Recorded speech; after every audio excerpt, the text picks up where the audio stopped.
C'était beaucoup d'émotions. Je pense à mon arrière-grand-père, mes grands-parents qui ont fait des grandes choses avec très peu de moyens. Le monde de l'entreprise, c'est avant tout une histoire d'hommes et c'est surtout ce qui me vient à l'esprit. Ouais. On a beaucoup parlé de passé et c'est vrai qu'on se doit aussi détourner vers l'avenir. On a beaucoup de projets comme toute entreprise un petit peu dynamique. On se doit d'avoir des projets. Le but, c'est de maintenir la qualité de notre travail. Le but, c'est d'être toujours une entreprise renommée. Et ça, c'est un travail vraiment de tous les instants.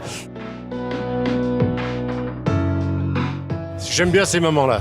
Une grosse journée et pleine d'émotions et très physique et de souvenirs aussi. Je suis obligé d'avoir beaucoup d'émotions pour mes parents. J'aurais aimé qu'ils soient là. C'est la vie, ils sont partis assez âgés, c'est très bien. Ils ont pu profiter de la vie et voir évoluer leur entreprise qu'ils ont créée de leurs propres mains.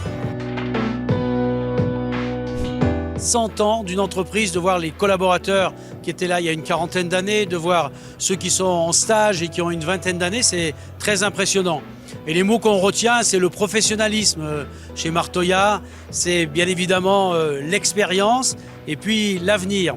Et la dernière notion, c'est la famille Martoya, de génération en génération. On sent qu'il y a vraiment des valeurs qui ont été transmises.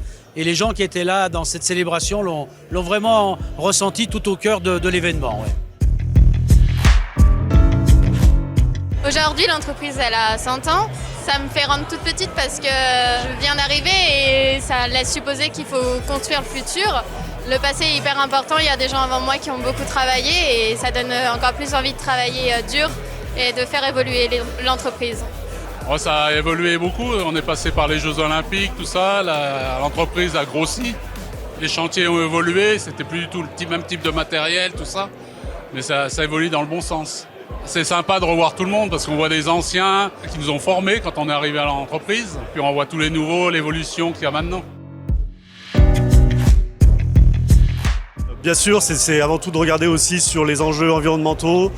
Il y a par exemple des enjeux au niveau de l'eau potable, il y a des enjeux au niveau environnemental au sens large, donc ça passe par le retraitement des matériaux, ça passe aussi par les nouvelles motorisations des engins, des camions. Et voilà, notre but c'est d'être au rendez-vous de tous ces projets.